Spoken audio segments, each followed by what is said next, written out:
Hoje eu preparei uma aula bem interessante para vocês. Vamos passar aí pelo Nietzsche, com Deleuze-Guattari. Vamos falar um pouco sobre o delírio, sobre a alucinação, sobre as forças ativas e reativas, como a gente já vem estudando. Então, vamos lá. Bom, nos últimos encontros, a gente viu com o Nietzsche, né, uma espécie de tipologia, uma genealogia dos tipos, em que o Nietzsche divide as pessoas, né, os humanos, em tipo ativo e tipo reativo, ou ressentido. E a gente viu que no tipo ativo não necessariamente só vigoram forças ativas. O tipo ativo ele também é atravessado por forças reativas. Ele também sofre, também é traumatizado. Mas o tipo ativo, ele age as suas forças reativas. Ele recebe o impacto dessas forças que entram pelos sentidos, que entram pela percepção, mas ele consegue agir a partir daí, ele consegue criar uma prática, consegue exercitar, consegue se mover. Enquanto o tipo ressentido é o ruminante. Ele não age as forças reativas, ao contrário, ele fica ruminando numa espécie de má digestão. Então ele fica preso no traumático.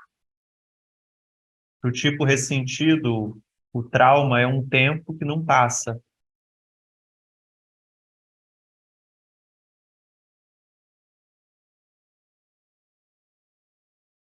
Eu vou ler um trecho do Nietzsche, é um trecho longo, mas que vai lançar a luz aí sobre muitas questões para nós. Ele vai discernir, por exemplo, o que é a consciência, o que é o inconsciente, e vai discernir dois tipos de forças reativas, do inconsciente e da consciência.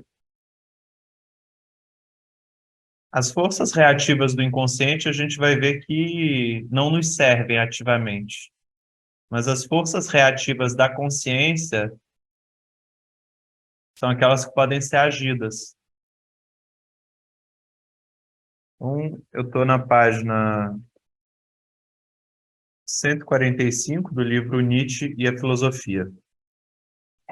Deleuze começa falando do Freud. Ele diz: frequentemente, Freud expõe um esquema da vida que chama de hipótese tópica. Não é o mesmo sistema que recebe uma excitação e que dela conserva um traço durável. Um mesmo sistema não poderia, ao mesmo tempo, preservar fielmente as transformações que sofre e oferecer uma receptividade fresca. Uma citação do Freud. Devemos supor, portanto, que um aparelho externo que um Devemos supor, portanto, que um sistema externo do aparelho recebe as excitações perceptíveis, mas nada conserva delas, não tem, pois, memória, e que atrás desse sistema encontra-se um outro, que transforma a excitação momentânea do primeiro em traços duráveis. Volta ao Deleuze. Esses dois sistemas ou registros correspondem à distinção entre consciência e o inconsciente. Vejam que interessante, a gente está dando uma distinção bem simples aqui. O que é o inconsciente e o que é a consciência? Numa hipótese tópica, ou seja, uma hipótese que distingue lugares do aparelho psíquico. A consciência recebe a excitação, recebe as excitações, faz passar as percepções, mas não conserva dessas percepções nenhum traço durável. É quase como se fosse um canal a consciência. Por ela, todos os estímulos passam, mas ela não retém nenhum estímulo. ela se mantém limpa, digamos assim, liberada. Enquanto o inconsciente recebe as excitações e faz das excitações traços. Ela transforma as excitações em traços. Lacan vai chamar de significantes esses traços. E o Deleuze diz, o mesmo sistema não poderia, ao mesmo tempo, preservar fielmente as transformações que sofre e oferecer uma receptividade sempre fresca. Então, o inconsciente é o que preserva as excitações, enquanto a consciência mantém uma receptividade sempre fresca. Citação do Freud. Nossas lembranças são, por natureza, inconscientes. E, inversamente, a consciência nasce onde o traço minêmico para. Então, as nossas lembranças são sempre inconscientes, são sempre traços. E a consciência só nasce onde já não tem traço minêmico. Beleza. É preciso, então, conceber a formação do sistema consciente como resultado de uma evolução, no limite entre o fora e o dentro, entre o mundo interior e o mundo exterior. Citação do Freud. Teria sido formada uma crosta tão amolecida pelas excitações recebidas sem parar, que teria adquirido propriedades que a tornariam apta unicamente a receber novas excitações. Beleza. Guardando dos objetos apenas uma imagem direta modificável, totalmente distinta do traço durável, ou mesmo imutável no sistema inconsciente. Então, a consciência, ela guarda dos objetos apenas uma imagem direta, é a percepção direta do objeto. Enquanto o inconsciente guarda dessas excitações um traço durável, ou mesmo imutável, diz o Deleuze. Continua aqui. Freud está longe de assumir essa hipótese tópica e aceitá-la sem restrições. Fato é que encontramos todos os elementos dessa hipótese em Nietzsche. Nietzsche distingue dois sistemas do aparelho reativo, a consciência e o inconsciente. Vejam que aqui ele fala de uma consciência como reativa e o inconsciente também. A gente está apenas no domínio das forças reativas. Beleza. O inconsciente reativo é definido pelos traços minêmicos, pelas impressões duráveis. É um sistema digestivo, vegetativo e ruminante, que expressa, citação do Nietzsche, um simples não mais poder livrar-se da impressão uma vez recebida. Beleza. E provavelmente, mesmo nessa digestão sem fim, as forças reativas executam uma tarefa que lhes é destinada: fixar-se na impressão indelével, investir o traço. Mas quem não veria a insuficiência dessa primeira espécie de forças reativas? Nunca seria possível uma adaptação se o aparelho reativo não dispusesse de um outro sistema de forças. É preciso um outro sistema no qual a reação deixe de ser uma reação aos traços para tornar-se reação à excitação presente ou à imagem direta do objeto. Essa segunda espécie de forças reativas não se separa da consciência, crosta sempre renovada, de receptividade sempre fresca. Nietzsche, para que haja novamente lugar para o novo. Então vejam, tem dois tipos de forças reativas. As forças reativas do inconsciente, esses traços duráveis, e as forças reativas da consciência. As forças reativas da consciência implicam reação à excitação presente, ou à imagem direta do objeto. Então a consciência lida com forças reativas, mas no presente. A consciência está respondendo às forças das quais a gente padece aqui e agora. Ela cria reações, ela cria adaptações ao meio nesse sentido. Ora, se nós somos perseguidos pelo sol, nós vamos para a sombra. Isso é a consciência que manda.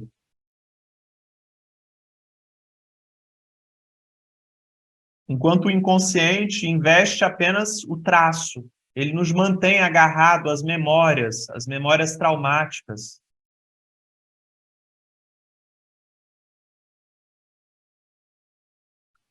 Continuo com Deleuze. Lembremos-nos de que Nietzsche queria chamar a consciência à modéstia necessária. Sua origem, sua natureza, sua função são apenas reativas. Mas nem por isso deixa de haver uma nobreza relativa à consciência. A segunda espécie de forças reativas nos mostra de que forma e em que condições a reação pode ser agida. Quando forças reativas tomam como objeto a excitação na consciência, então a reação correspondente se torna ela mesma algo agido. Então vejam, as forças reativas que ficam como traço no inconsciente, elas se mantêm reativas. Mas as forças reativas que são agidas pela consciência, às quais a consciência responde, se tornam elas mesmas algo agido, se tornam forças ativas. Sigo com Deleuze. É preciso ainda que os dois sistemas, ou as duas espécies de forças reativas, sejam separados. É preciso que os traços não invadam a consciência. É preciso que uma força ativa, distinta e delegada, apoie a consciência e reconstitua a cada instante seu frescor, sua fluidez, seu elemento químico móvel e leve. Essa faculdade ativa supraconsciente é a faculdade do esquecimento. Bom, começamos agora a adentrar o elogio do esquecimento, que faz o Nietzsche.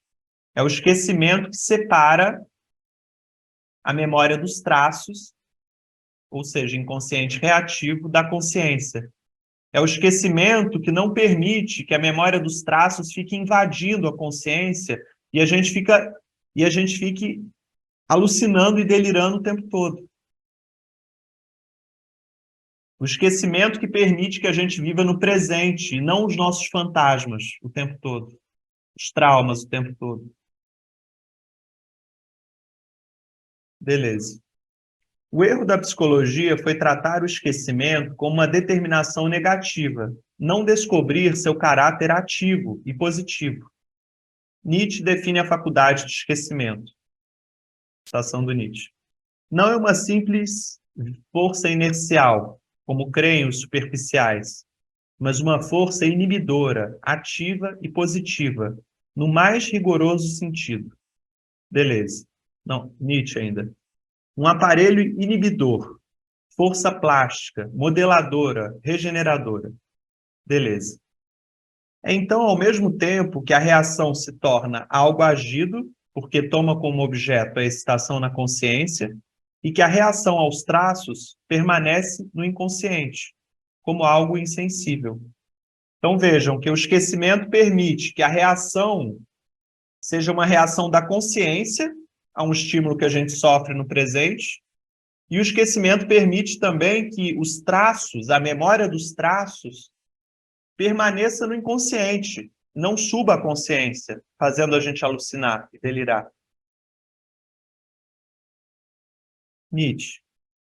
O que é por nós experimentado, vivenciado, em nós acolhido, não penetra mais em nossa consciência, no estado de digestão ao qual poderíamos chamar assimilação psíquica, do que todo o multiforme processo de nossa nutrição corporal ou assimilação física. Logo se vê que não poderia haver felicidade, jovialidade, esperança, orgulho, presente sem o esquecimento. Beleza.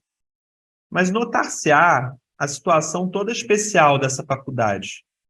Força ativa, ela é delegada pela atividade junto às forças reativas. Serve de guardião ou de zelador, impedindo que os dois sistemas do aparelho reativo se confundam. Força ativa, ela tem apenas atividade funcional. Ela emana da atividade, mas dela é abstraída. E, para renovar a consciência, ela deve constantemente tomar de empréstimo a segunda espécie de forças reativas, fazer sua essa energia, para devolvê-la à consciência. Por isso, mais do que qualquer outra, ela está sujeita a variações, a distúrbios funcionais, a falhas. Nietzsche. O homem no qual o aparelho inibidor é danificado e deixa de funcionar pode ser comparado, e não só comparado, a um dispéptico. De nada consegue dar conta. Suponhamos uma falha da faculdade de esquecimento. A cera da consciência é como que endurecida. A excitação tende a se confundir com seu traço no inconsciente. Inversamente, a reação aos traços emerge na consciência e a invade.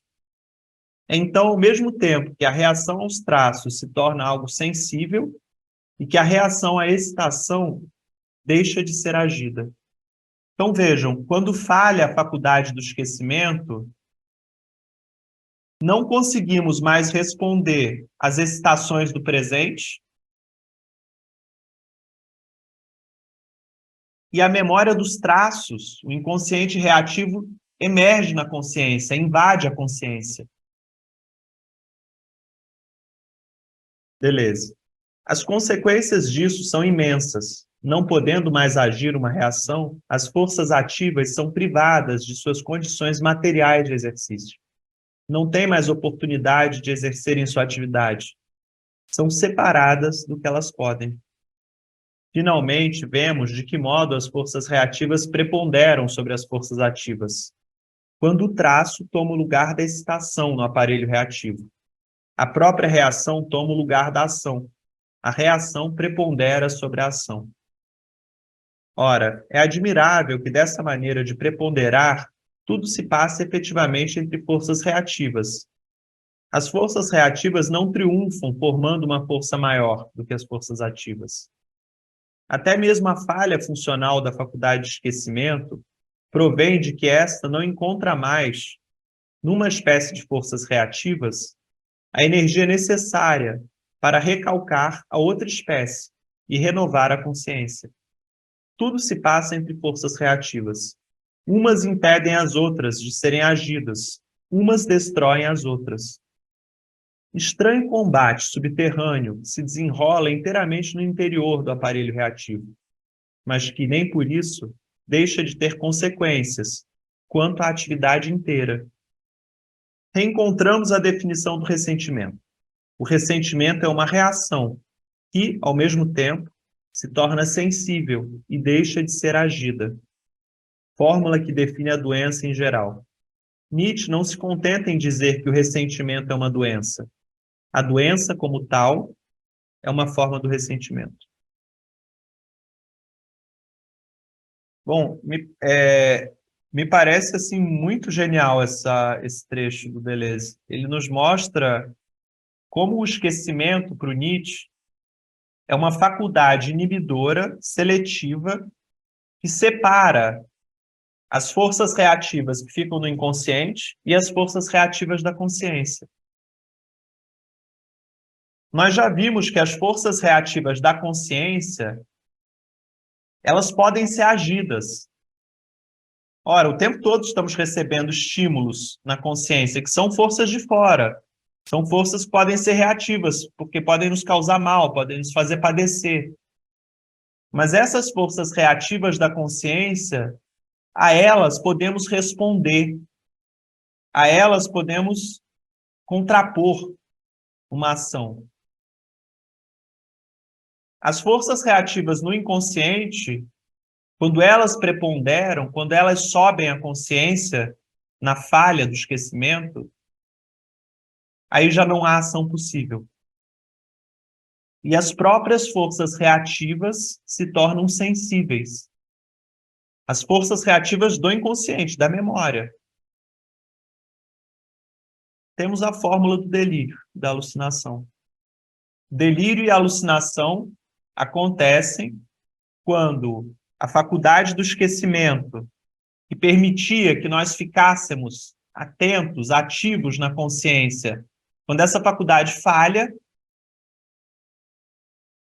e o inconsciente reativo invade a consciência, se torna sensível na consciência.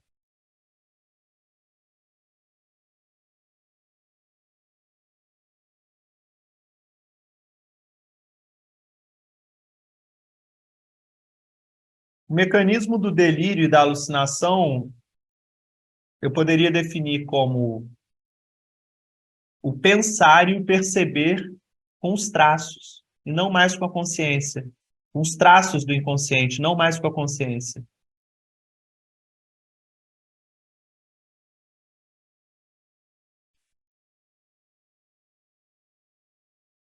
O delírio não é propriamente um erro do pensamento.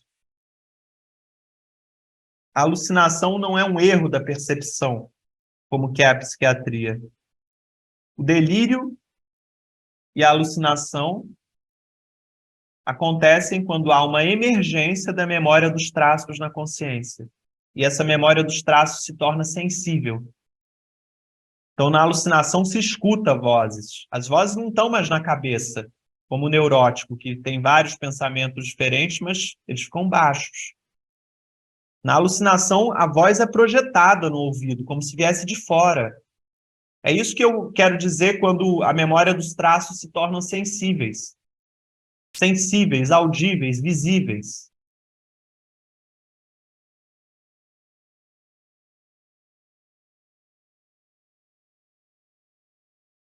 Mais para frente a gente vai ver como isso define o que eu tenho chamado de a imanência do fantasma.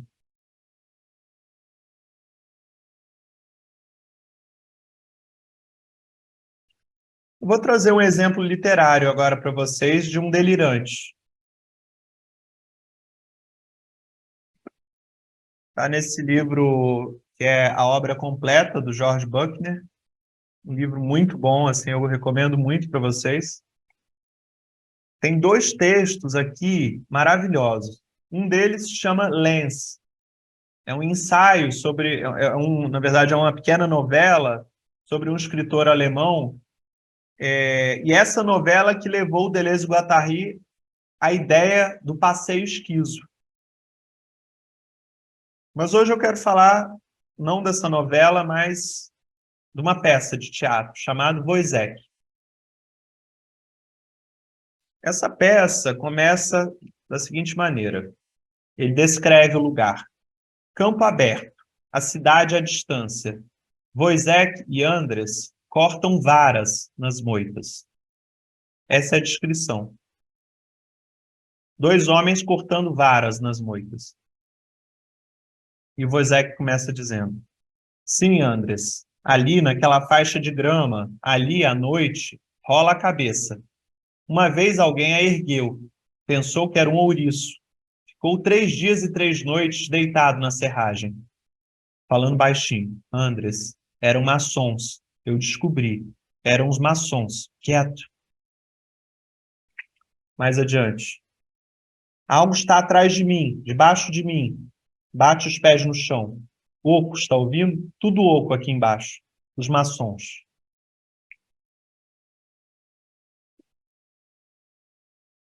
Nessa descrição com que o Buckner começa a peça, junto à palavra varas, tem uma nota do editor que diz assim: essa passagem não pode indicar, como pareceria à primeira vista, tratar-se de uma coleta de varas para fins pacíficos, como a cestaria, pois há quem considere que as varas colhidas pelos dois soldados se destinariam à aplicação de castigos corporais nos seus companheiros de farda, como era a prática nos exércitos dos vários estados alemães da época. Então, tem dois homens cortando varas nos campos. A gente fica sabendo pelo editor que tem estudiosos dessa obra que dizem que esses dois homens, que, como a gente vai vir a saber, são militares, eles estão cortando varas para espancarem, para corrigirem, para domesticarem outros militares. Eles mesmos apanham com essas varas. E nós ouvimos a voz do Woyzeck, o delirante. É um delírio de perseguição, um delírio persecutório. Ele acredita que tem maçons atrás dele. E ele bate o pé no chão e diz assim: oco, tá tudo oco. tudo oco aqui embaixo, os maçons. Então ele acredita que os maçons estão debaixo da terra e que o perseguem. Ao longo desse livro, o Wozzeck tem uma amante chamada Maria, ele vai ser insultado pelo tamboreiro-mor do exército, que é um homem com mais influência que ele, que é um homem mais forte que ele. Insultado e talvez espancado, não me recordo ao certo. A questão é que ele vai responder a isso, a descoberta de que a amante dele tinha outro amante, matando a Maria.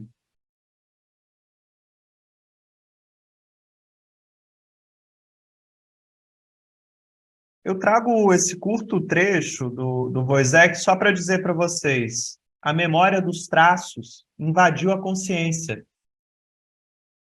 O esquecimento foi incapaz, o esquecimento falhou e foi incapaz de separar os estímulos presentes, atuais, dos estímulos passados.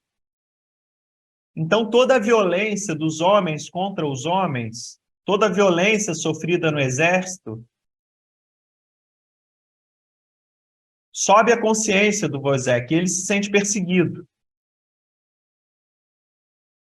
E a essa paranoia, ele vai reagir com ressentimento, com instinto de vingança. Não contra o homem, que era mais forte que ele, e que ele não conseguia, talvez, matar, mas contra a mulher, que o traiu. Ele sofre do ressentimento e do instinto de vingança.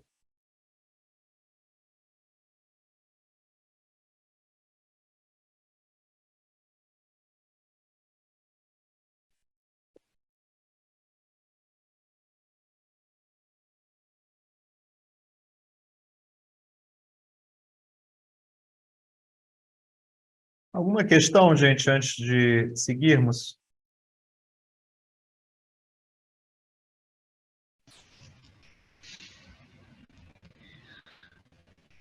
Posso fazer uma pergunta? Bom, Sim.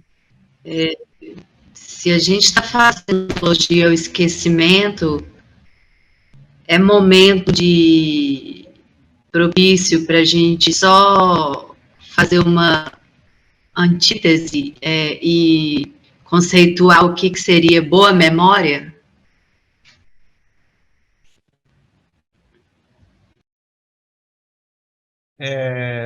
Eu acho que eu vou responder essa pergunta em uma outra aula, em outro momento, quando o Nietzsche distingue duas culturas, sabe? Uma cultura repressiva, reativa, e uma cultura da força, uma memória da força.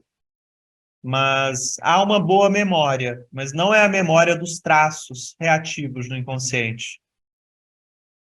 Eu vou adiantar para vocês que é uma memória das palavras, que se contrapõe à memória dos traços. Também já estou indicando o caminho que a clínica vai... O que a clínica vai fazer com a memória. E aí nós vamos entender em algum momento que existe uma certa cultura, que o Nietzsche vai chamar de pré-histórica, que implica uma crueldade contra o corpo, mas que distende o nosso espírito, que distende as nossas forças. A cultura, ao mesmo tempo que tem essa cultura repressiva, reativa, ela é uma dilatação espiritual que ocorre há milhares de anos.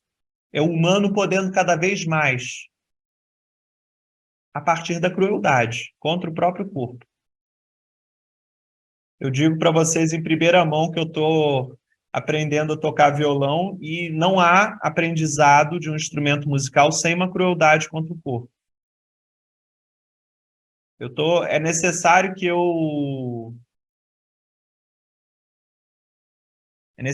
que eu fira meus dedos para que eu aprenda a tocar. E muita coisa na história da humanidade implicou a dor para que a gente aprendesse. mas é uma dor que é agida. É uma dor que corresponde a uma dilatação da sensibilidade e da ação sobre a sensibilidade.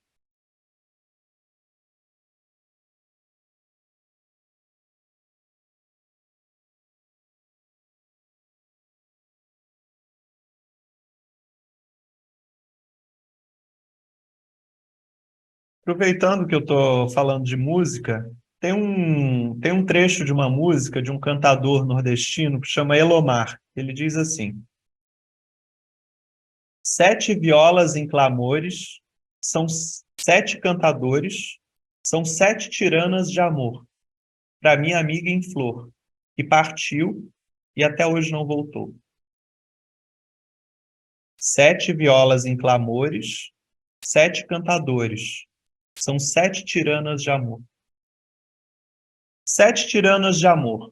7 mulheres que causam o sofrimento, a tirania nos homens apaixonados por elas.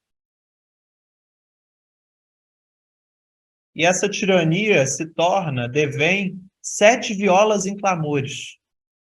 Sem as tiranas, as violas não cantam. Percebem? As forças reativas sendo agidas. Como que a ferida causada pelo amor, daquela que partiu e até hoje não voltou, se torna a música.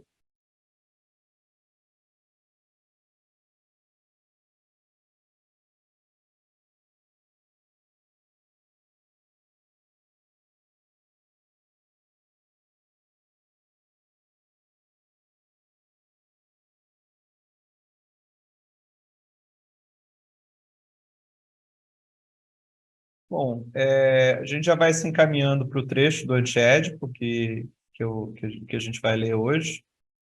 E se a gente pensar agora nessa questão da memória dos traços referente ao Édipo, né?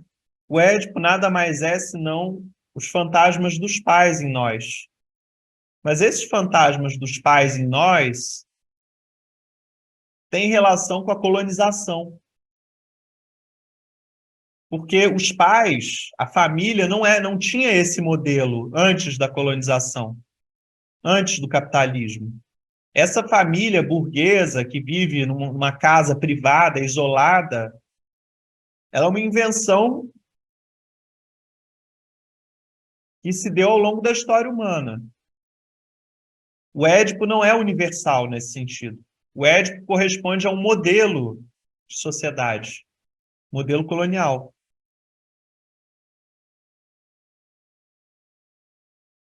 Então, o Édipo tem relação com os fantasmas dos pais em nós.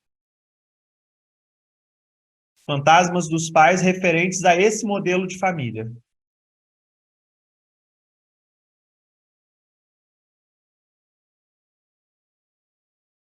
Será que é essa memória dos traços? Então, a memória dos traços são imagens que veiculam forças, porque se trata disso, de forças reativas. São imagens que veiculam forças que continuam nos influenciando quando a percepção não está mais presente, quando o estímulo não passa mais pela consciência. Então, percebem que o fantasma pode ser tanto a relação com os pais, quanto um outro trauma qualquer de que a gente sofreu? Os fantasmas são as imagens daqueles que já não estão mais presentes, daquele acontecimento que não é presente.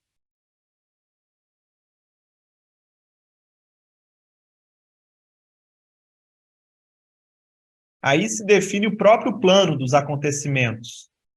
Os acontecimentos se prolongam para além da consciência no mundo incorporal, de imagens. Mas as imagens não são passivas. As imagens veiculam forças. E é isso que eu chamo a imanência do fantasma. Quem tem medo de fantasma? Eles existem.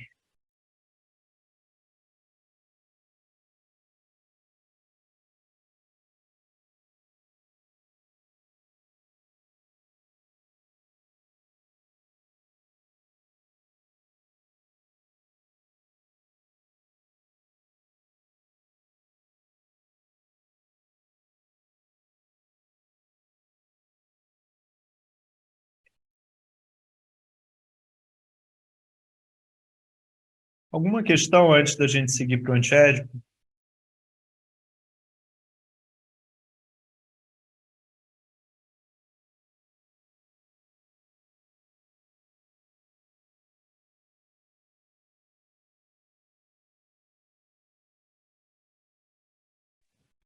Vou. Dá para escutar? Quando a gente for pro antiédipo, só queria saber se você, se der tempo hoje, recuperaria aquele conceito das máquinas técnicas, que é que eu estava vendo uma outra coisa e aí apareceram as máquinas técnicas e eu fui ao antiédipo, mas aí falei, bom, tentar ver se o João não comentar algo a respeito também. As Fiquei um pouco máquinas às voltas. sociais. As máquinas As, sociais as ao longo do... sociais e as máquinas técnicas. Na real, eu não lembro desse conceito agora de máquinas técnicas exatamente. O conceito que eu venho, alguns conceitos que eu venho definindo aqui com o antiédipo é das máquinas sociais, ou regimes de signos, né? Que são os selvagens, os bárbaros e os civilizados. Tá. Não, fechou. Se eu lembrar melhor, eu te mando, então. Uhum. Obrigado.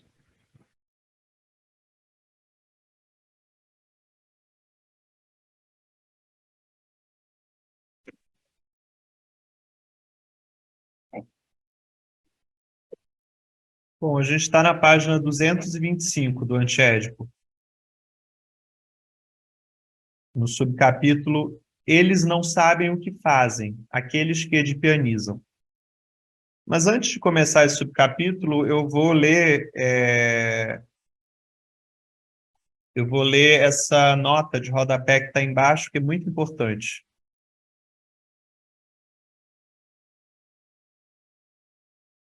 Jaulin analisa a situação dos índios, aqui os capuchinhos provavelmente são alguma ordem religiosa, persuadiram a trocar sua casa coletiva por pequenas casas pessoais.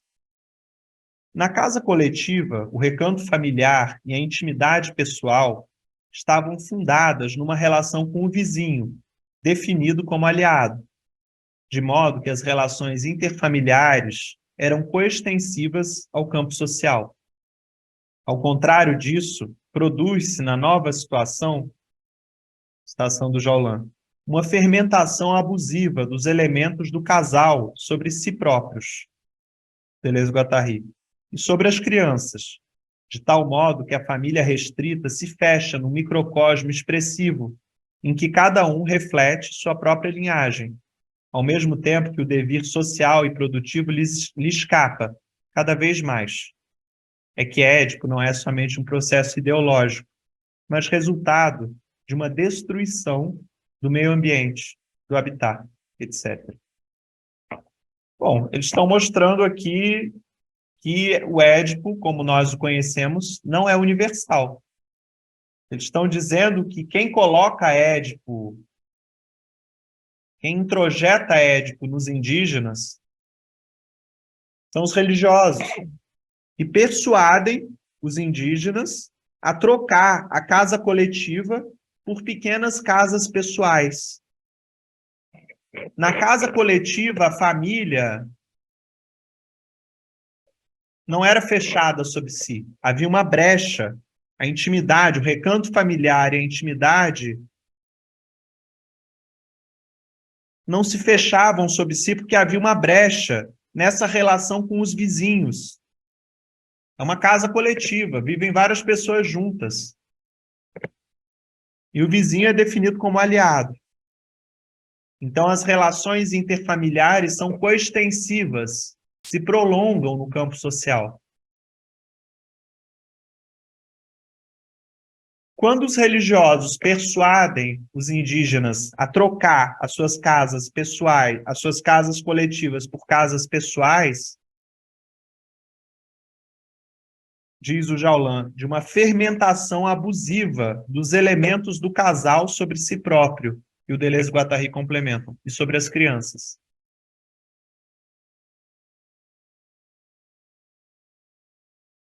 O fantasma familiar, da família restrita, é produzido com a casa pessoal.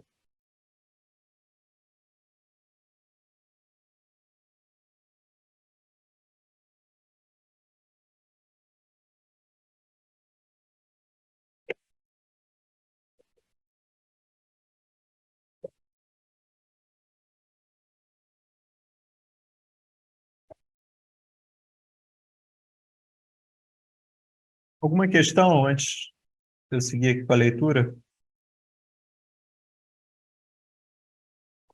A página é 225, não 125.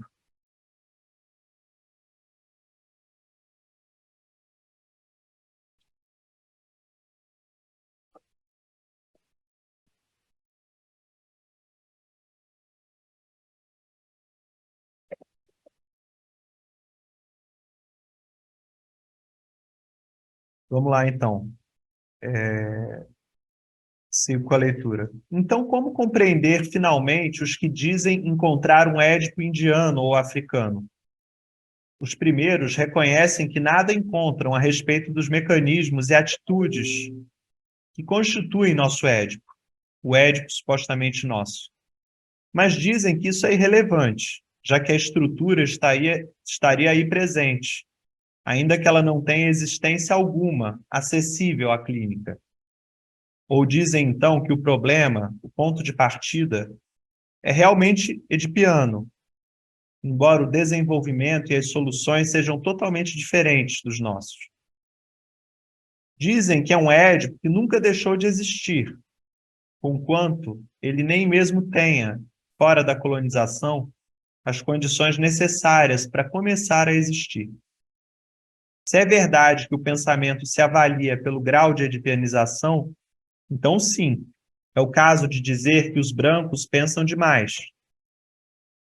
A competência, a honestidade e o talento desses autores, psicanalistas africanistas, estão fora de questão. Mas acontece com eles o que se passa entre nós, com certos psicoterapeutas. Dir-se-ia que não sabem o que fazem.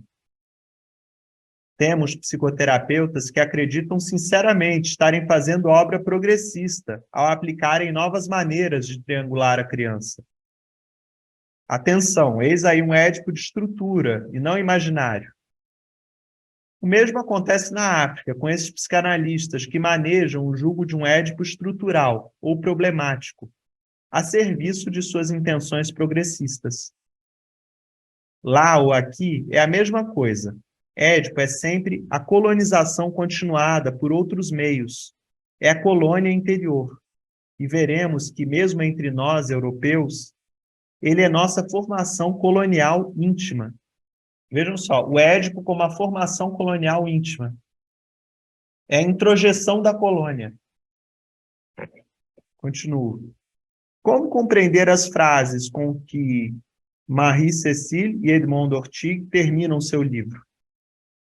Citação desses psicanalistas. A doença é considerada como signo de uma eleição, de uma atenção especial por parte das potências sobrenaturais, ou como signo de uma agressão de caráter mágico. Esta ideia não se deixa profanar facilmente. A psicoterapia analítica só pode intervir a partir do momento em que o pedido pode ser formulado pelo sujeito. Toda a nossa pesquisa estava, pois, condicionada pela possibilidade de instaurar um campo psicanalítico. Quando um sujeito aderia plenamente às normas tradicionais e nada tinha a dizer em seu próprio nome, ele se deixava tratar pelos terapeutas tradicionais e pelo grupo familiar, ou pela medicina dos medicamentos. Por vezes, o fato dele falar dos tratamentos tradicionais correspondia a um começo de psicoterapia, e vinha a ser para ele um meio de se situar pessoalmente na sua própria sociedade. Em outras ocasiões, o diálogo analítico podia desenrolar-se mais facilmente. Neste caso, o problema edipiano tendia a tomar sua dimensão diacrônica, fazendo aparecer o conflito das gerações. Deleuze-Guattari. Por que pensar que as potências sobrenaturais e as agressões mágicas formam um mito pior que o do Édipo? Por que não pensar ao contrário, já que eles determinam o desejo a investimentos mais intensos e mais adequados, tanto à organização quanto à desorganização do campo social? Então vejam que esses psicanalistas estão dizendo o seguinte: quando uma doença era considerada como a agressão por parte de potências sobrenaturais, ou uma agressão de caráter mágico, é como se não houvesse nada a se fazer sobre isso. A pessoa ia procurar, então, um curandeiro, um xamã, um feiticeiro, ou se tratava com medicamentos médicos, né? Medicamentos químicos. E não tinha nada a se fazer psicanaliticamente. Para esses psicanalistas, só quando a pessoa começava a falar no seu próprio nome que o Édipo aparecia. Então, o Édipo e o conflito das gerações, como eles indicam, né?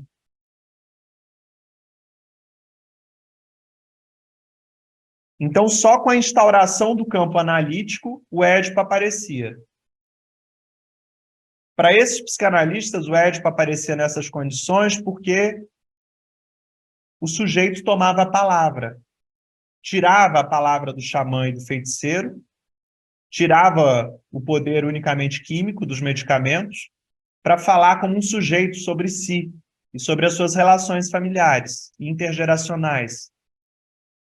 E aí a psicanálise era possível e o Édipo emergia. Mas o Deleuze-Guattari se perguntam, essa citação é importante, esse trecho. Por que pensar que as potências sobrenaturais e as agressões mágicas formam um mito pior do que o de Édipo?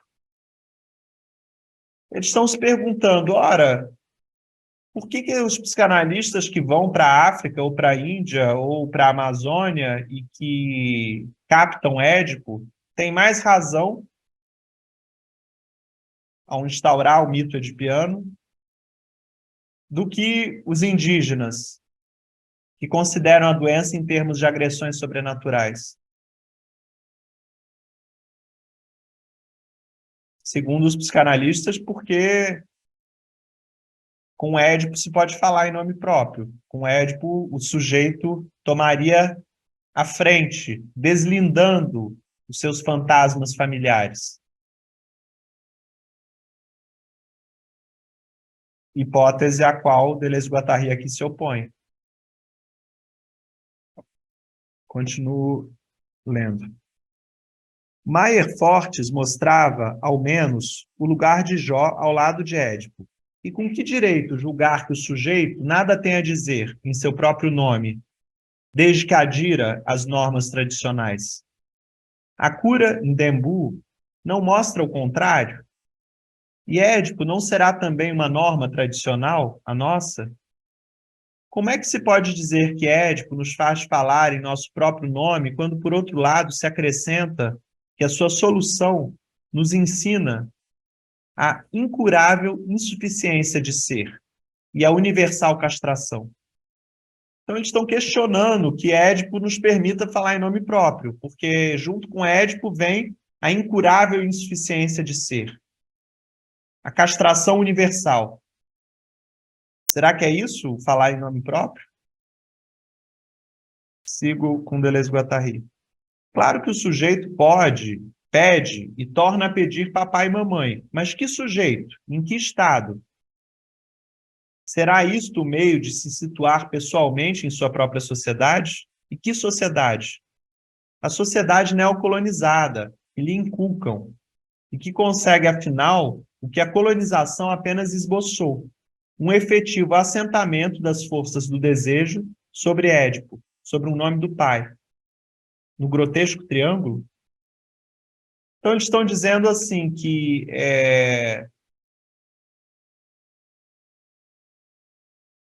aderir às normas sociais ocidentais e começar a falar sobre Édipo é simplesmente mostrar que a colonização foi introjetada e que as forças do desejo foram assentadas sobre Édipo. Não mais apenas como uma colonização externa dos corpos, mas uma colonização do inconsciente. Por isso que a Sueli Ronick pode falar no inconsciente colonial capitalístico. O inconsciente do Édipo é o inconsciente colonial capitalístico.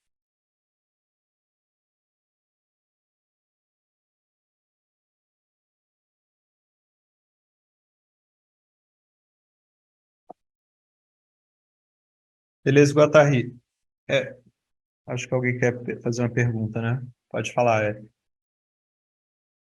Nesse sentido, dá para dizer que a psicanálise, ou certa psicanálise, ela institui o que ela pretende cuidar, no sentido de que, para essa, enfim, para certos psicanalistas, edipianizar é favorável, porque aí dá para tratar do sujeito, sendo que, nesse sentido, assim, ela precisa produzir o Édipo para tratar. Então, ela institui o que ela, pela via que ela vai cuidar. Não sei se fez muito sentido, mas é como eu consegui elaborar o meu pensamento. não é propriamente que a psicanálise que instaure a doença, né? A doença é instaurada, primeiro, pelas essas forças sobrenaturais. Segundo, pela relação desse campo social que inclui essas forças com a colonização.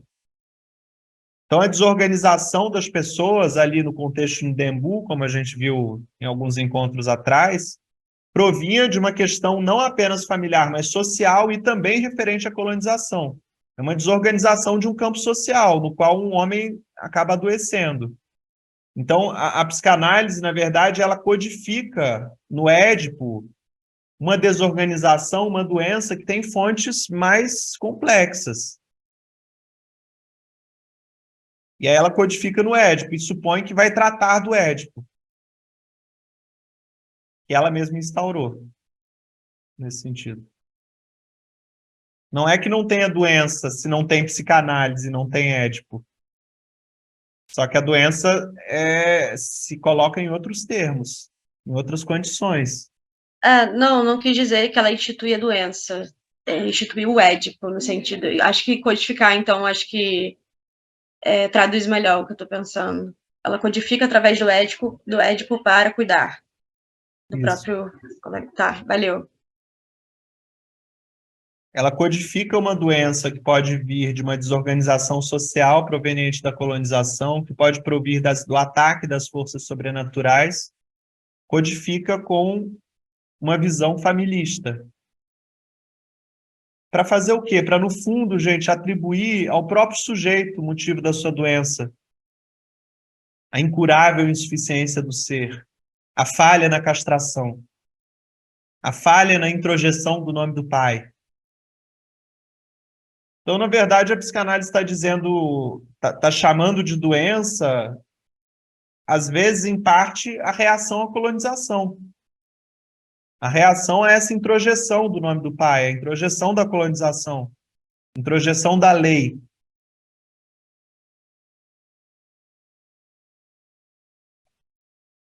Oi, Flávia, pode falar.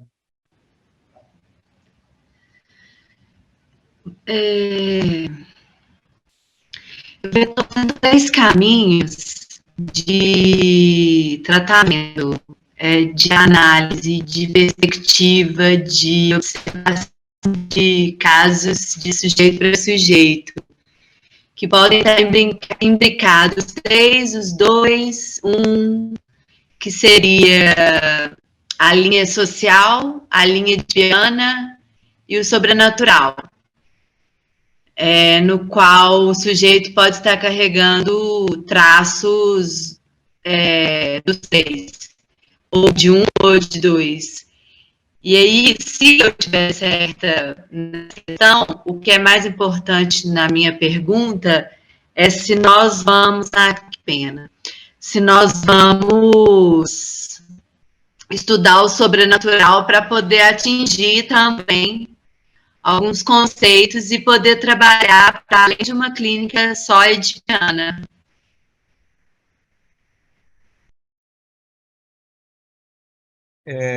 Quando o Deleuze e Guattari dizem que o inconsciente não é familiar, mas coextensivo ao campo social, esse inconsciente, que é coextensivo ao campo social, já está falando aqui de tudo isso, da família, do sobrenatural, das relações de colonização.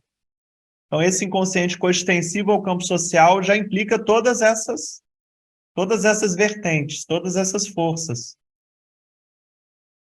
E com relação a essa pergunta do sobrenatural, eu acho que a gente tem falado disso. Acho que a gente tem falado. Volta e meia eu falo sobre esse inconsciente animista e sobre as imagens que nos acossam, que nos assaltam. É isso, sobrenatural. A própria família é sobrenatural. A própria família é fantasma.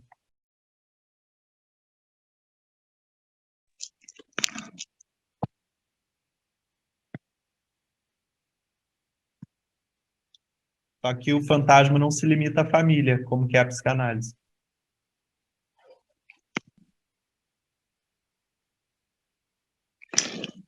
Eu queria acrescentar alguma coisa em relação a isso, porque parece que, digamos, psicanalistas ocidentais que aderiram desde Freud à questão do Édipo, principalmente,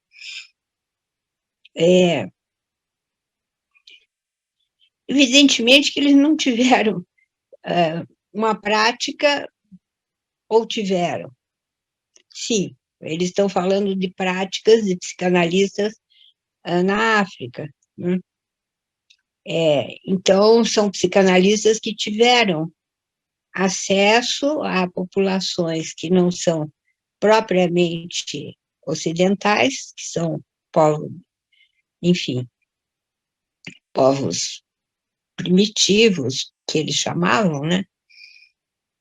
E que em momento nenhum se tocavam que eles tinham um jeito de encarar a vida, o mundo, os ancestrais, o sobrenatural. É como os antropólogos, né? Os antropólogos que começaram a ter contato com sociedades africanas ou latino-americanas até, em momento nenhum eles tomavam o que o Viveiros e Castro, mais tarde, mesmo o Lévi-Strauss e tal, vão pôr como método, né? Que acaba sendo um método que não vê o objeto, separação sujeito-objeto, enfim. Então, parece que toda essa conversa do Édipo em relação aos psicanalistas é parecida com a relação dos antropólogos, também com os povos originários de vários países. Eu lembro de um estudo super interessante feito no México por um cara chamado Oscar Lewis, que ia estudar as famílias mexicanas, né, de pueblos mexicanos, com todos os conceitos e as ideias que tinham a ver com uma antropologia de sujeito-objeto, enfim.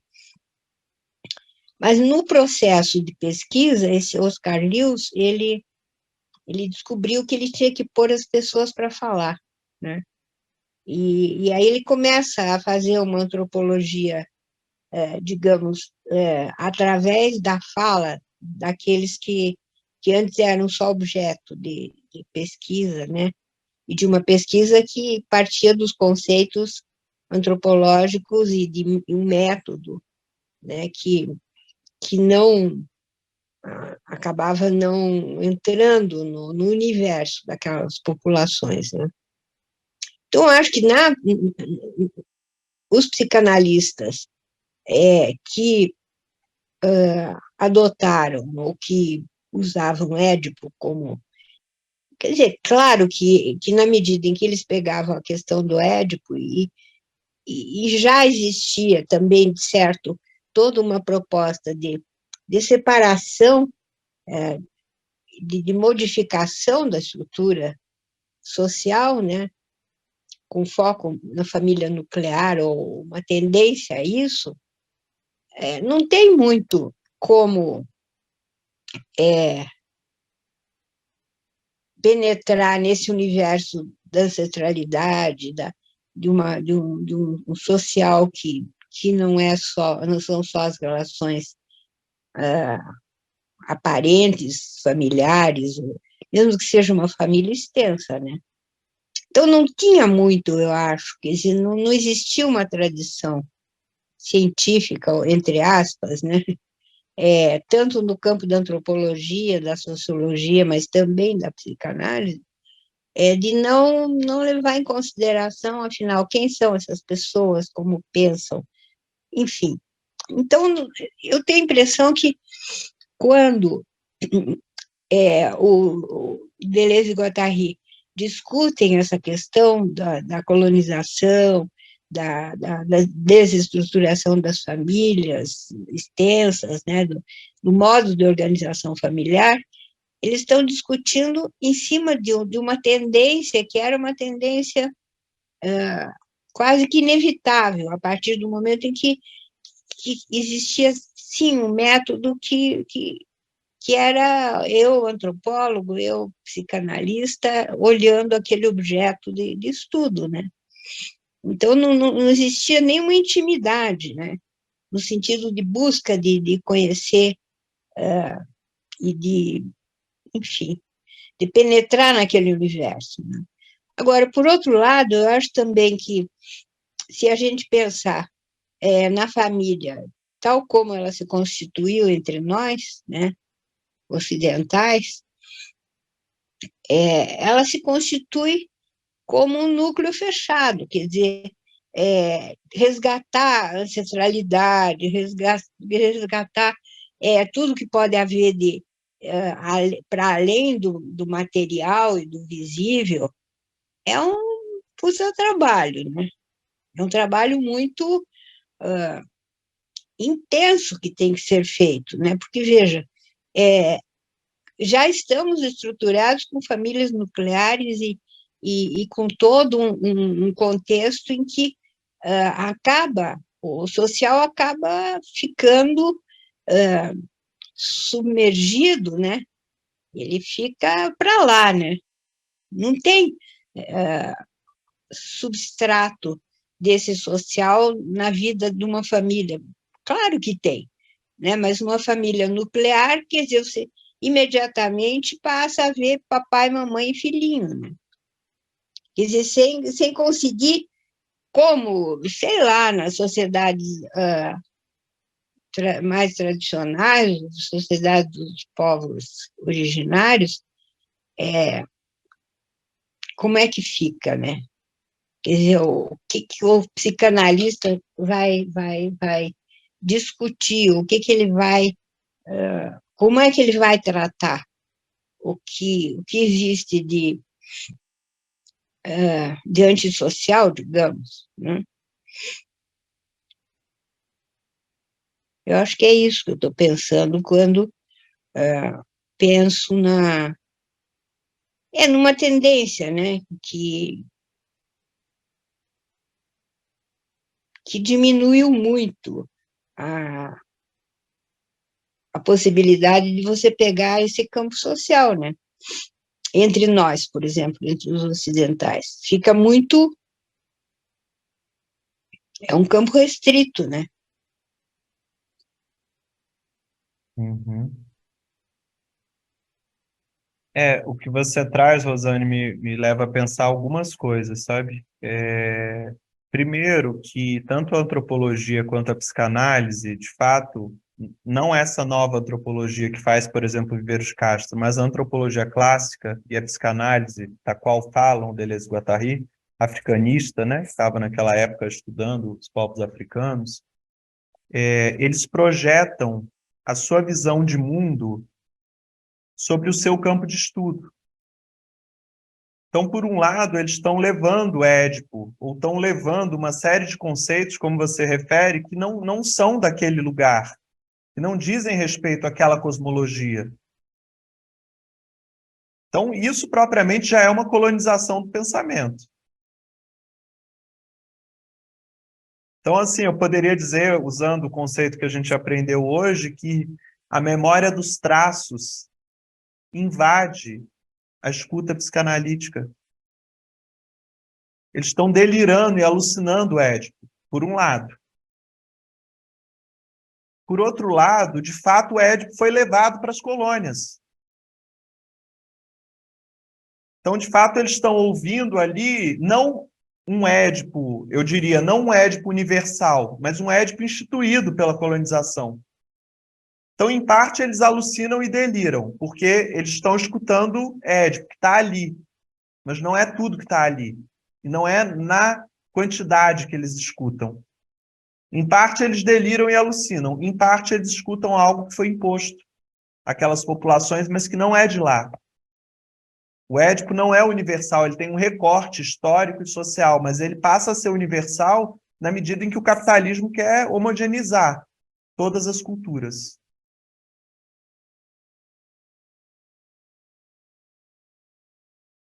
Então, mas é que esses antropólogos e psicanalistas e outras ciências sociais aí também são colonizados, né?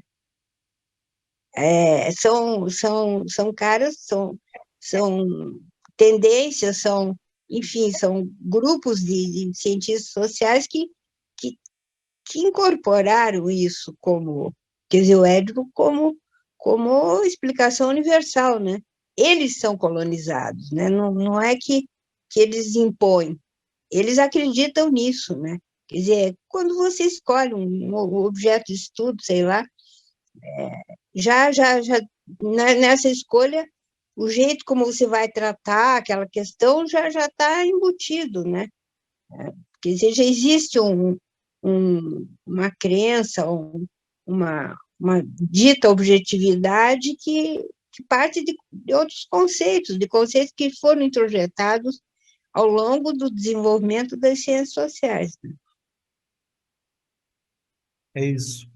E o Deleuze-Guattari comentam sobre isso quando eles dizem assim: se é verdade que o pensamento se avalia pelo grau de edipianização, então sim, é o caso de dizer que os brancos pensam demais.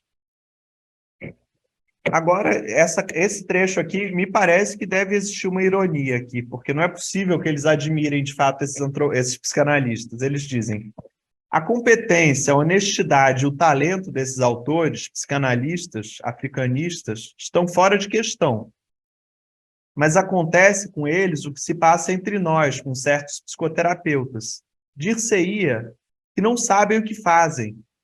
Temos psicoterapeutas que acreditam sinceramente estarem fazendo obra progressista, ao aplicarem novas maneiras de triangular a criança. Atenção, eis um Édipo de estrutura e não imaginário. Né? Então, eles estão dizendo isso, que esses psicanalistas eles acham que estão fazendo um estudo progressista, que estão estudando um Édipo universal, que não é propriamente imaginário agora, mas simbólico, estrutural. Mas que, desse ponto de vista simbólico estrutural, ele existiria no mundo inteiro. E aí Deleuze-Guattari diz, eles não sabem o que fazem. Eles só estão levando a caixa mental deles para todo lado onde eles vão.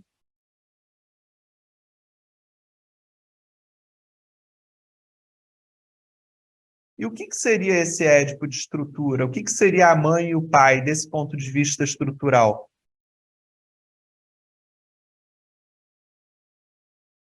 A mãe é o caso de dizer que implica uma modalidade de relação com o outro, que implica uma onipotência e uma fusão. Ou seja, na família nuclear foi ensinado para a criança que ela pode tudo. É o príncipezinho da casa. Então ela constitui com a mãe uma relação de onipotência, de fusão. E essa dependência com relação à mãe vai continuar ao longo da vida na forma dos sintomas neuróticos. A modalidade de relação com a mãe, o incesto, vira obsessão, vício, somatização, fobia, e daí por diante. E o que seria o nome do pai?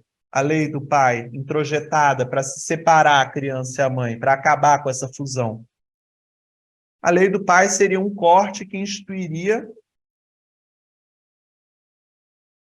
o limite, a consciência da finitude, a linguagem.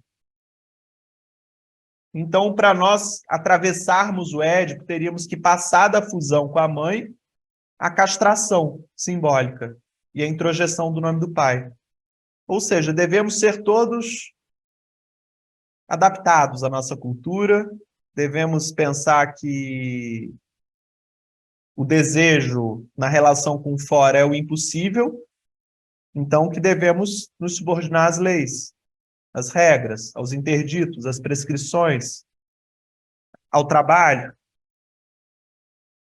Ou seja, a neurose ocidental bascula entre a mãe, modalidade de onipotência, da demanda, e o pai.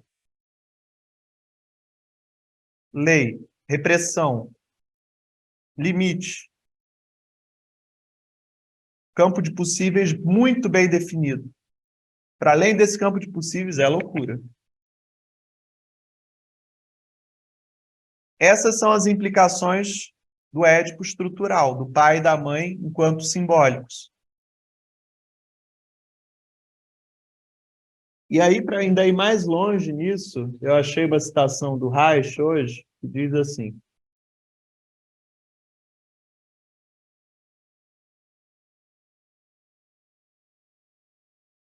o sentimento que temos de unidade em relação à nossa mãe é o mesmo sentimento de unidade que temos em relação à natureza. O humano neurótico que crê prolongar, que vive nesse prolongamento da relação fusional com a mãe, prolonga a relação fusional também com a natureza. E trata a natureza como trataria sua mãe, com onipotência. Então é desse modo que, por exemplo, o capital, as mercadorias, a dominação, a subordinação da natureza, são todos visados por essa modalidade incestuosa de relação. É por isso que eu vou poder dizer para vocês assim que o dinheiro, no fim das contas, ao modo como a gente se relaciona com ele, quer dizer mamãe. É a relação de onipotência. É a relação em que a gente busca uma fusão que nos completaria, que nos faria perfeitos, imortais. Então, o incesto hoje, o incesto na vida adulta, se manifesta como compulsão pelo dinheiro, como compulsão pelas mercadorias, compulsão pela droga. É essa forma de relação em que a gente crê encontrar o todo na relação com fora. A gente crê acessar uma fusão com o outro. Mas a fusão é sempre imaginária. O que há no fora não é uma natureza da qual nós poderíamos dizer somos todos um. O fora é perspectivista. São forças, múltiplas forças em combate.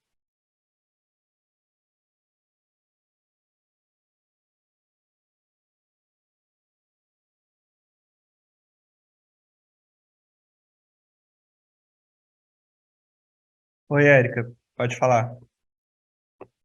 João, mas nesse sentido, o dinheiro, quando ele delimita o que você pode e não pode fazer na sociedade capitalista, do que você pode e não pode acessar, que serviço, enfim, também não age aí delimitando seu campo de possibilidades, então, nessa lógica, teria uma associação ao nome do pai, por determinar o campo de possíveis?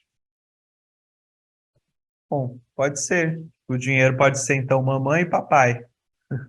Mamãe, quando a gente o visa como algo que nos levaria ao céu, né? Como esse motor abstrato do desejo,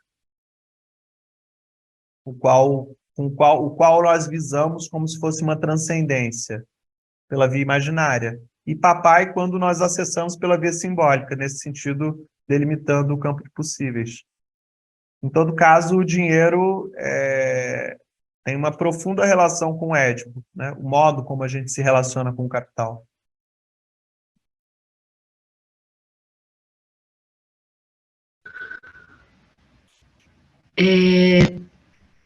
Posso falar, João? Eu não levantei a mão.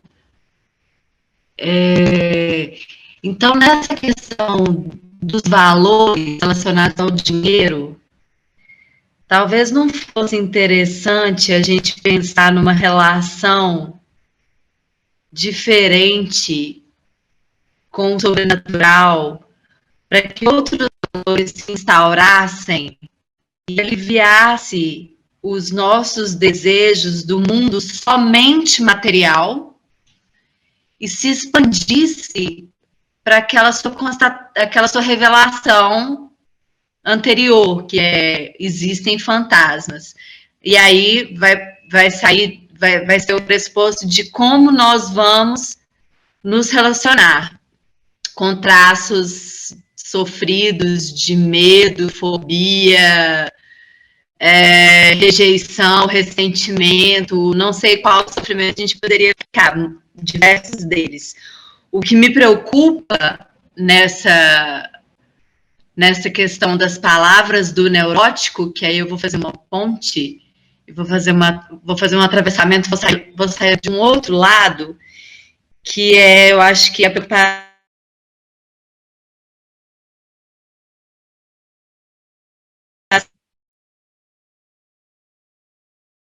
é sempre mais do que a gente já está passando para esquizoanálise, eu vou me permitir falar isso. Está cortando. Eu não ouvi o que você disse. Eu vou fazer. Onde você parou? Não sei, uns 20 segundos aí para trás, deu uma cortada. Tá, não, eu vou direto ao ponto. Eu ia fazer um atravessamento, tá bom. É porque eu ia dizer que o que me preocupa não é essa análise que eu estou fazendo de tudo que a gente está conversando, exatamente. O que me preocupa é a questão em si. Já que a gente está passando para esquizoanálise, eu estou me permitindo esvaziar um pouco a palavra análise, apesar de eu não saber ver o futuro que nos espera aqui no nosso estudo, quando a gente trocar de nome e avançar. Mas a preocupação é quando o neurótico avança num fluxo tão intenso de palavras, se há possibilidade disso sair do pensamento e se refletir em vozes reais, entonações, se é a velocidade e a intensidade do fluxo de palavras desse pensamento que tem que ser manejado e controlado, porque aí, se for isso que sai de um campo da neurose para um campo do delírio, da alucinação, a gente precisa esclarecer os limites. Aí eu fiquei nessa dúvida, eu não sei quais seriam. Não sei se eu entendi bem, mas assim, o que eu poderia dizer é que a questão não é tanto o fluxo de palavras, a velocidade, mas a altura das palavras. Nós, neuróticos, escutamos as palavras dos outros, os fantasmas, como se fossem nossos próprios pensamentos. Mas nós estamos protegidos relativamente num certo encaixotamento. nós temos alguns sintomas que não seriam tão graves, como roubo de alma, por exemplo, um roubo de alma mais severo. Então, nós estamos encaixotados, nós vivemos em cidades, protegidos, estamos quase todos nós sob essa luz branca terrível aí, que atualmente só se encontra no mercado, essa luz branca. Bom, gente, a civilização faz tudo para, de certa forma, nos proteger dos fantasmas, nos dá um certo caminho do que é a normalidade, do que é a realidade. E expropria e expulsa dessa realidade as imagens, os espíritos, os fantasmas. Só que o esquizo, ele escuta a voz mais alta, não é o pensamento dele, não são movimentos do pensamento. A ameaça que ele sofre do real, dos fantasmas, é mais grave.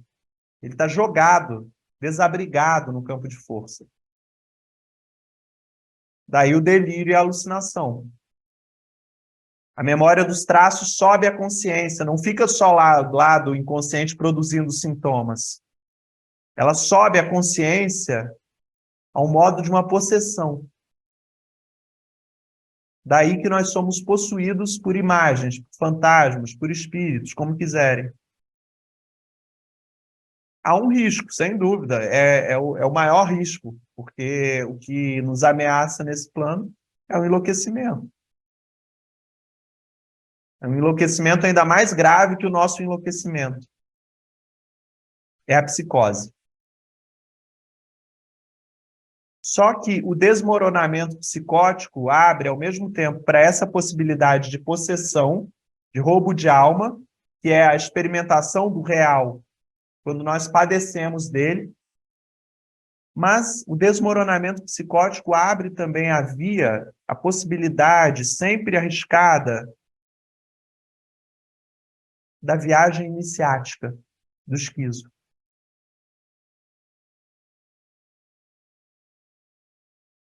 Que se ganha consistência, tem a potência de fazer um feiticeiro,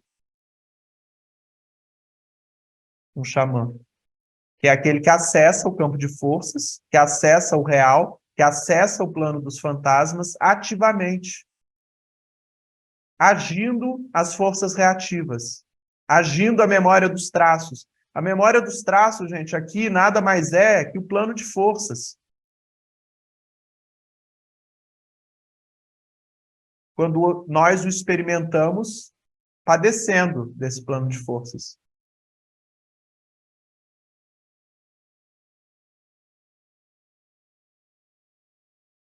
Na medida em que eu falo para vocês, e as minhas palavras passam pela consciência de vocês, que é um tipo de força reativa que nos permite responder, na medida em que vocês não me respondem mais e eu fechar a câmera e encerrar nosso encontro de hoje, o fantasma sou eu.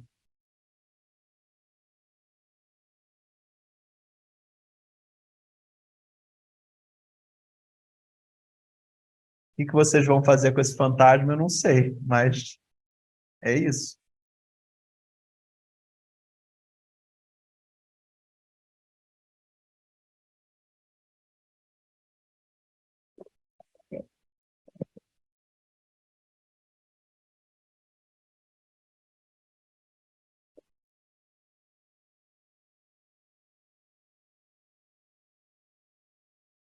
Alguma questão, gente, antes de seguirmos aí, então, mais um pouco para terminar esse capítulo? Eu só que eu lembrei que parece que o Lacan discute essa questão como professor, né? Ele fala que ser professor também é exercer, ou que aparece aí também o lance da transferência, né? Quer dizer, como professor, ele também tá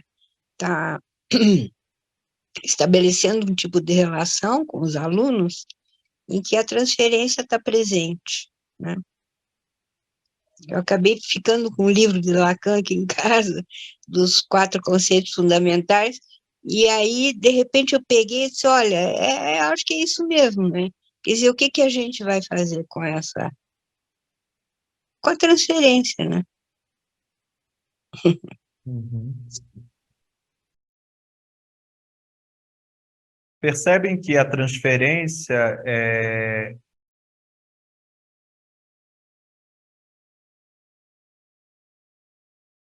ela visa, em alguma medida, transmitir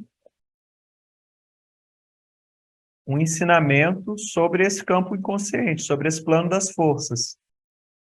A princípio, nós projetamos no analista nossos pais, nossos desejos, né? E, no entanto, tem uma dimensão aí que é de uma transferência imaginária.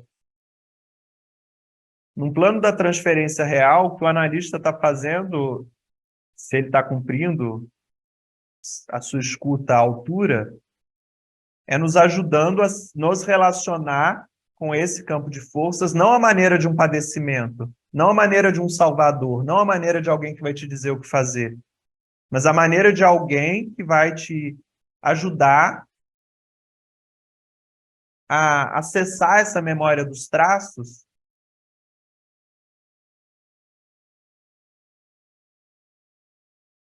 para que nós não nos percamos extraviados pelos fantasmas. Então, por isso que eu digo que toda transferência real ela tem a potência virtual, não necessariamente isso se dá, de fazer com que os analisandos também se tornem analistas. Toda análise potencialmente é pedagógica, porque a pessoa que faz análise ela está aprendendo a se relacionar com o campo das forças. Está sendo transmitido para ela esse saber, esse obscuro saber sobre o campo das forças. Então, ao se relacionar com as suas próprias forças reativas e agir essas forças reativas, um analisando pode devir um analista, passando a também poder auxiliar outras pessoas nesse caminho.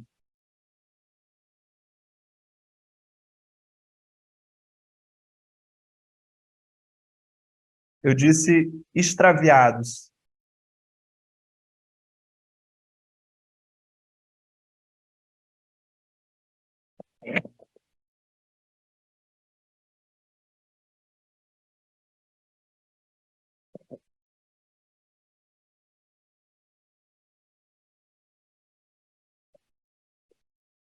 Bom, vou fazer a leitura dessa última parte.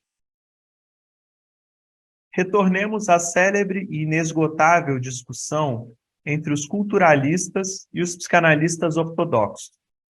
Édipo é universal? Será ele o grande símbolo paternal católico, a reunião de todas as igrejas? A discussão começou entre Malinowski e Jones, continuou entre Abraham Gardner e Erich Fromm, de um lado, Geza Rohain, de outro. E ainda prossegue entre certos etnólogos e certos discípulos de Lacan, os que deram não só uma interpretação edipiana da doutrina de Lacan, mas uma extensão etnográfica a essa interpretação. Do lado dos que defendem a universalidade de Édipo, há dois polos. Um talvez já fora de moda, faz de Édipo uma constelação afetiva original, e no limite um acontecimento real, cujos efeitos seriam transmitidos por hereditariedade filogenética. Bom, gente, os primeiros psicanalistas, aí, os ortodoxos, que defendem a universalidade de Édipo, pensam um Édipo imaginário. Para eles, dado que todo humano tem pai e mãe, o Édipo é passado por geração em geração, é filogenético. Essa é uma primeira vertente. Volta ao Deleuze-Guattari. E o outro faz de Édipo uma estrutura que, no limite, é preciso descobrir no fantasma, em relação com a prematuração ou a neotenia biológicas. Duas concepções muito diferentes do limite. Uma o tem como matriz original, a outra como função estrutural. Porém, nesses dois sentidos do universal, somos levados a interpretar, visto que a presença latente de Édipo só aparece através da sua ausência patente, compreendida como um efeito do recalcamento, ou melhor ainda, já que o invariante estrutural só é descoberto através de variações imaginárias como testemunho, se preciso, de uma forclusão simbólica, o pai como lugar vazio. O universal de Édipo recomeça a velha operação metafísica, que consiste em interpretar a negação como uma privação, como uma falta, a falta simbólica do pai morto, ou grande significante. Interpretar é a nossa maneira moderna de crer e de ser piedoso. Já Horai propunha organizar os selvagens numa série de variáveis convergentes para o invariante estrutural neotênico. Horai é quem dizia, sem humor, que o complexo de Édipo não era achado se não fosse procurado, e que ele só seria procurado por aqueles que tivessem submetido à análise. E eis porque sua filha é muda, isto é, as tribos, filhas do etnólogo, não dizem o Édipo, que todavia as faz falar. Horai acrescenta ser ridículo acreditar que a teoria freudiana da censura dependia do regime da repressão no império de Francisco José. Ele parecia não ver que Francisco José não era um corte histórico pertinente, mas que as civilizações orais, escritas ou até capitalistas talvez o sejam, e que com elas varia a natureza da repressão, o sentido e o alcance do recalcamento. Então a gente tem aqui, naqueles psicanalistas que defendem o Édipo, duas vertentes. Um Édipo imaginário, que é o que eu já expliquei para vocês. O Édipo passaria de pai para filho filogeneticamente, dado que todo humano tem pai e mãe, mesmo que seja um pai ausente, por exemplo, né? Mesmo que seja uma pessoa adotada, sempre se coloca a questão do pai e da mãe. E, por outro lado, um Édipo estrutural. O Édipo estrutural, gente, é justificado por uma... Eles chamam aqui... Teria relação com a prematuração ou a neotenia biológicas. Isso quer dizer o quê? A criança, o bebê, nasce impotente. Ele depende da mãe para tudo. Então, como não haveria uma função da mãe estrutural, simbólica, já que é uma prematuração do humano? O humano nasce incapaz, então ele precisa da mãe como um continente para ele. Assim como um pai, que vai ajudar na introjeção da lei e da cultura. Esse é o Édipo estrutural, fundado sobre a prematuração biológica. Já que somos prematuros biologicamente, não nascemos preparados para esse mundo, necessitamos da função da mãe e do nome do pai. Para sermos inseridos, primeiro no corpo, pela mãe, e depois na cultura, pelo pai.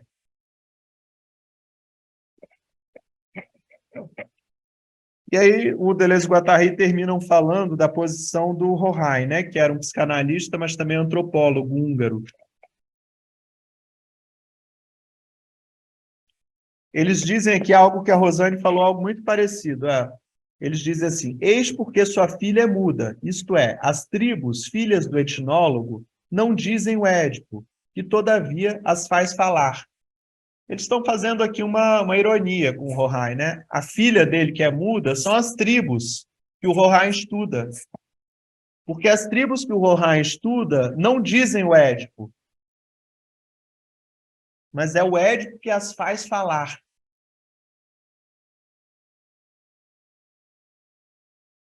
Ou seja, é o ouvido do antropólogo, o ouvido do psicanalista, as sugestões do psicanalista que fazem falar as tribos que, no entanto, eles não escutam em profundidade. Então, diz o Horai, sem humor, que o complexo de Édipo não era achado se não fosse procurado, e que ele só seria procurado para quem fosse submetido à análise. Então vejam só acham o Édipo quem já está edipianizado. O próprio Rohain dizia, mas sem humor. Então quem não foi edipianizado, quem não passou pela psicanálise também, não vai falar sobre Édipo. Mas se o Édipo for procurado por aqueles que foram edipianizados, por aqueles que passaram por uma psicanálise edipiana, esses sim vão encontrar o Édipo, por todo lado.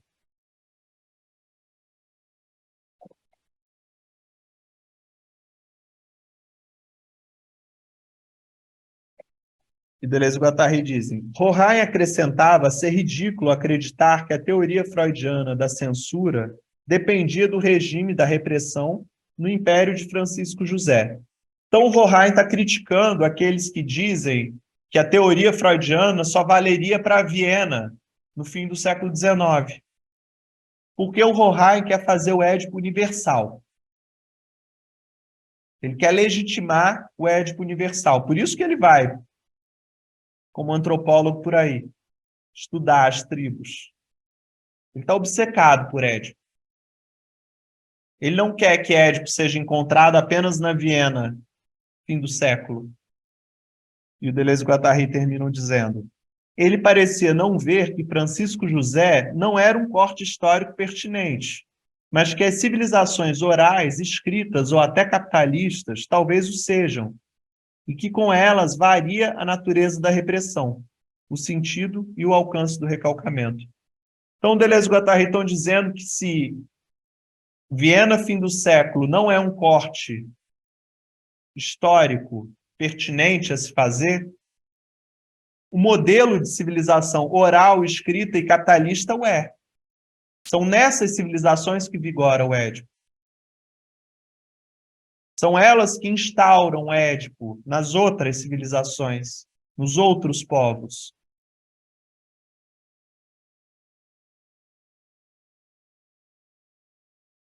Portanto, para o Deleuze e Guattari, Édipo não é universal, mas é instaurado como um regime do inconsciente. É o regime próprio do inconsciente no capitalismo, na colonização, na passagem das casas coletivas para as casas privadas.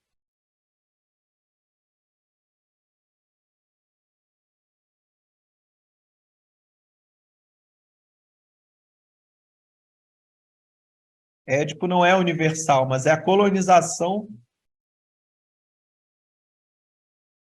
universalizando o mundo, universalizando a subjetividade do mundo, a matriz inconsciente, a matriz dos inconscientes, produzindo o inconsciente colonial.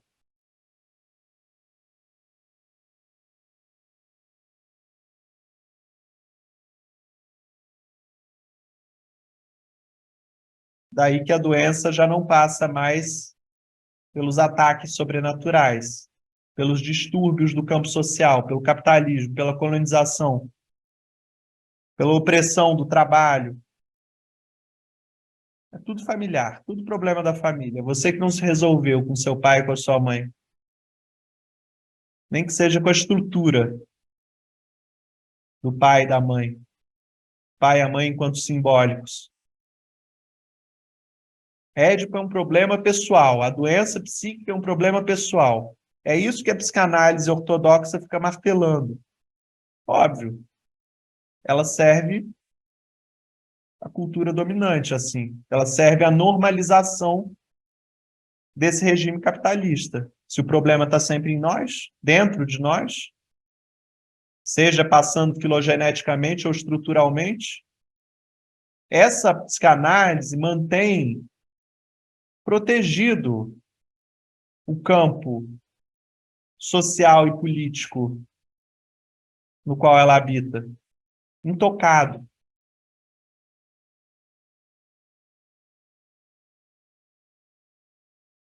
João, mas aí, nesse sentido, você não vê como uma forma de codificação colonizadora pensar em devir indígena ou devir, enfim, etc., Para você não seria uma forma de colonização codificar dessa forma?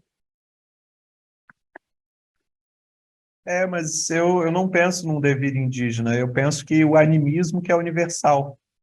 Eu não penso que o animismo é propriedade, é monopólio da cultura indígena. Eu acho que ele que é o fundo, digamos assim, real das relações. Então, assim, o capitalismo também é animista, só que as forças animistas que vigoram, que prevalecem no capitalismo, é o dinheiro, é o trabalho, é as mercadorias.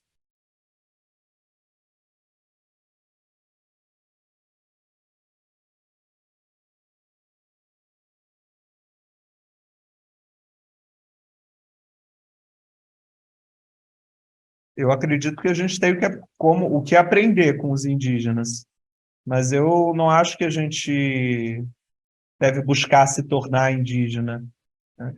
Que a gente deve buscar viver como eles. Eu acho que a gente tem coisas a aprender.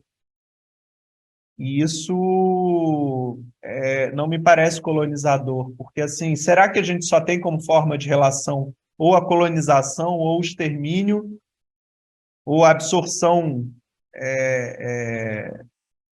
digamos assim, negativa do outro? Será que a gente não pode aprender e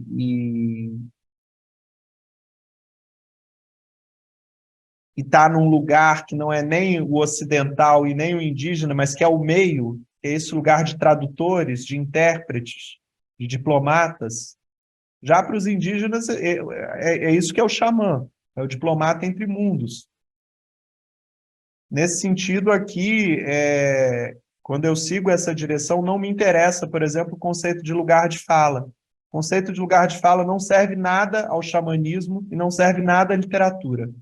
Se a literatura dependesse do lugar de fala, só teriam sido escritas biografias.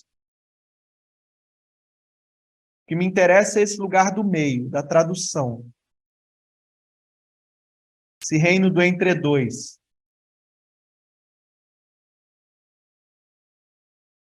João, explica mais por que não te interessa nesse momento lugar de fala. Fiquei um pouco confusa em relação a isso. Por que não? É porque o lugar de fala diz de uma representatividade, de um ponto de vista que se mantém fechado em si mesmo. Você só pode falar, então, desde, digamos assim, da sua classe, da sua raça, do seu gênero, mas aquele que habita o intermédio, ele é tocado pelos outros, ele é tocado pelas diferenças. Eu não posso falar pelo outro, mas eu posso falar a partir do lugar que eu sinto, o que eu sinto no contato com o outro, o que eu aprendo com o outro. Eu não quero dizer que não tem uma validade esse conceito de lugar de fala. Eu quero dizer que ele não é suficiente para a gente pensar as relações entre grupos, as relações entre diferenças.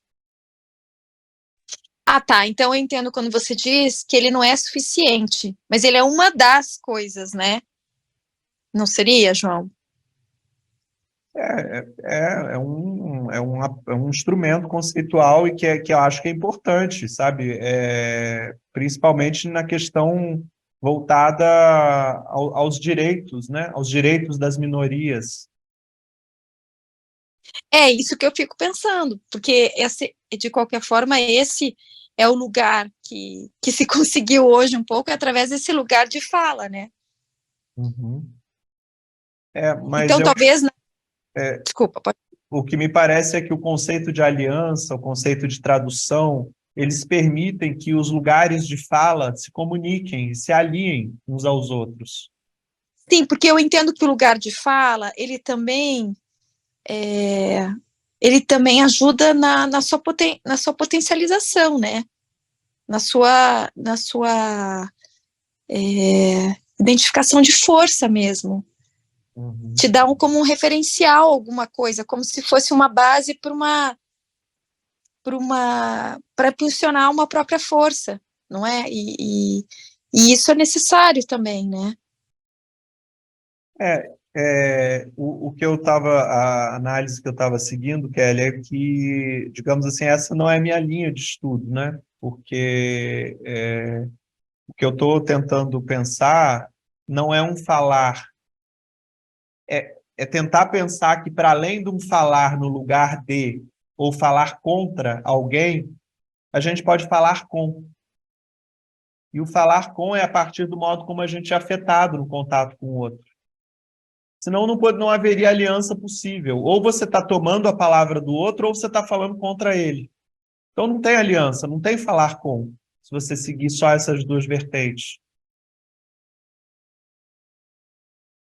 Eu não quero falar no lugar de ninguém e nem quero falar contra as minorias, por exemplo. Quero falar contra o capitalismo, contra essa homogeneização dos discursos, das subjetividades. E para isso eu preciso de aliados, de outros inconscientes que protestam, como dizem o Deleuze e Guattari. Por isso eu quero falar com.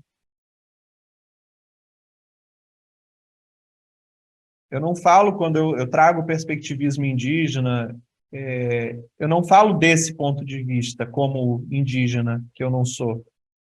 Mas eu falo me aliando a esse pensamento, a essas praxes. Porque eu acredito que eu tenho que aprender com eles. Não entendi. Mas é que o indígena vai falar de um lugar de fala, né?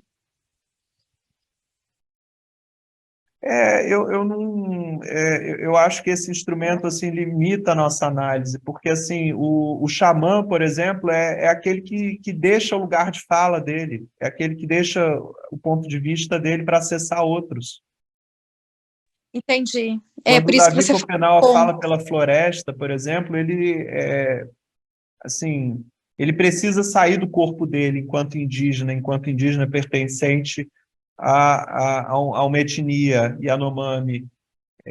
Então, assim, o lugar de fala do Davi Copenau é tão dilatado que compreende todos os animais da floresta, todas as plantas, compreende o planeta inteiro, compreende a vida. Ele fala com a vida, ele fala com a floresta, ele fala com os chapiri, que são esses intermediários, esses aliados intermediários entre o xamã e a natureza.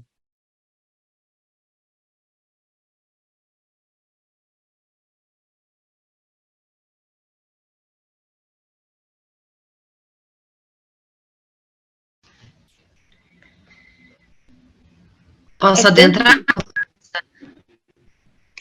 Só uma palavrinha. Claro.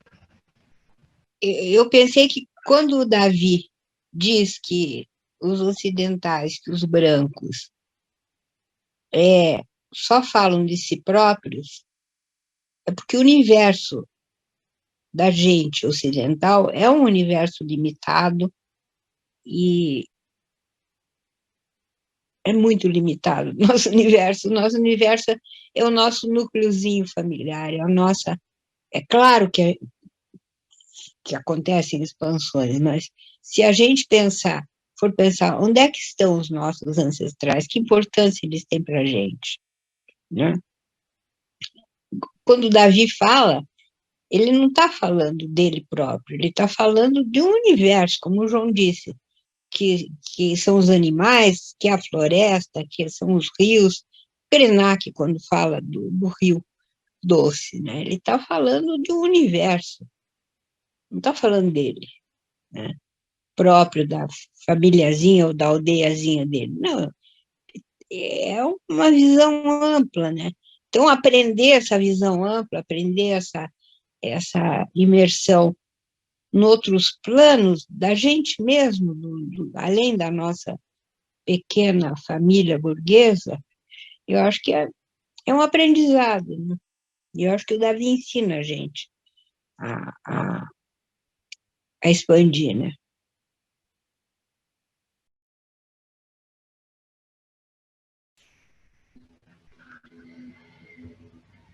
Rosane, eu trouxe a palavra antítese hoje, no início, acho que acabei um pouco apegada a ela no percorrer e não sei se foi adequado ter trago essa palavra, porque acabou fomentando um pensamento em relação, por exemplo, que quando se fala em lugar de fala, a antítese seria existir, então, um lugar de silêncio.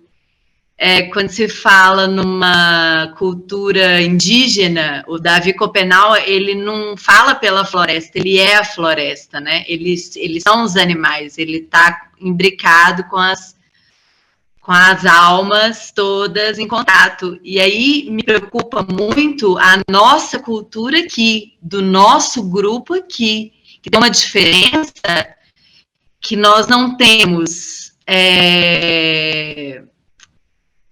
Nós não temos nem lugar de fala e lugar de silêncio como vertical. A gente teria, se a gente for fazer uma semelhança, o João seria o xamã, a pessoa que chama. Mas com toda a liberdade da gente poder interagir.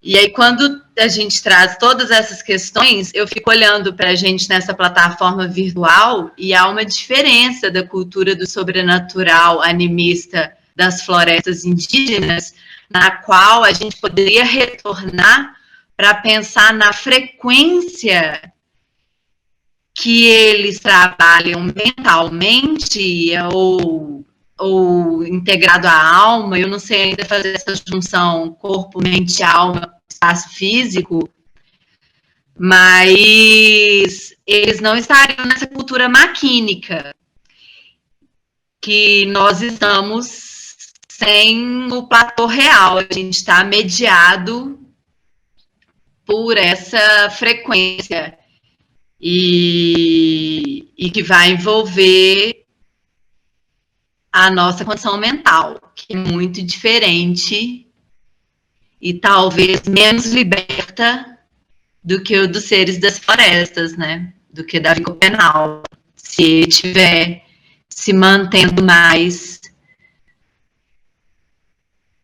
nas deliciosas florestas, né?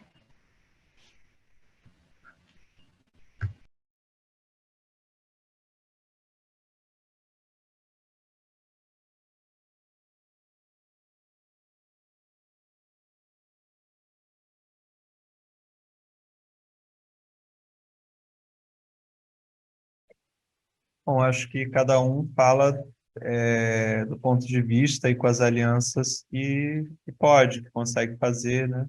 E acho que se trata disso, com quem a gente se alia, né? E também contra quem a gente luta. Mas não que vamos nos tornar ou devemos querer imitar os indígenas para essa luta. É desde de onde a gente está, desde onde a gente pode se mover, desde onde a gente pode agir.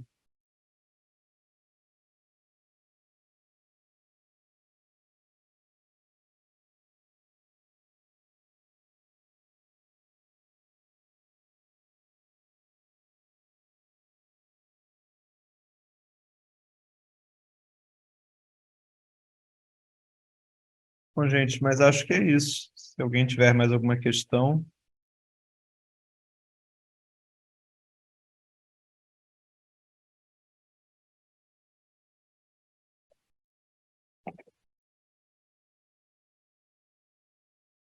Acho que você abriu novas frentes aí. Gostei, João. Vou pensar sobre isso que você falou, desse lugar de fala. Para mim, trouxe hoje algumas revisões, assim, e uma nova perspectiva de coisas que eu não tinha pensado ainda. Muito obrigada.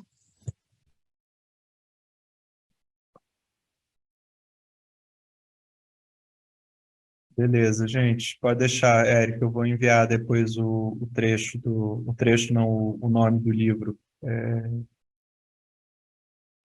que eu usei hoje.